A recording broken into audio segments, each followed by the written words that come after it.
1 Corinthians chapter 15 verses 2 does not mean that if you hold fast to the word, then you're saved. Meaning that if you follow the lordship of Jesus, then you're saved. That's what a lot of people try to teach about this. Or that if you don't hold fast to it, then you lose your salvation. That's not at all what this is saying. The problem with the Corinth church is that they are starting to believe that Jesus did not rise from the dead. But if you go back to chapter 1 and chapter 3, it makes it clear that these are saved individuals. These are saved people. The Church of Corinth are saved. It calls them brethren. It calls them saints. It calls them sanctified.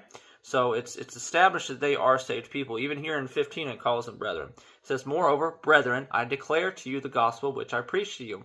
Now, he preached to them the correct gospel. That's how they got saved. But they're still living in a carnal way, meaning they are walking with the flesh, starting to believe that Jesus did not rise from the dead. But he preached to them the correct gospel, so they are saved. And it goes on to say, "which also you received," so they received the correct gospel, "and in which you stand," they stand on it, "by which also they are saved," so they are saved by the correct gospel that he preached to them. Then it says, "if you hold fast the word which I preached to you, unless you believed in vain." Now, what does it mean to believe in vain? If you go to, starting in verse 12 and read on, believing in vain means that Jesus did not die for you. That's what believing in vain means. If you believe in vain, it means you believe that Jesus did not die for you. So what he's saying here is, if you hold fast the word I preached to you, if you believe the correct gospel that I preached to you, you are saved. If you believe that Jesus did not die for you, you never was saved.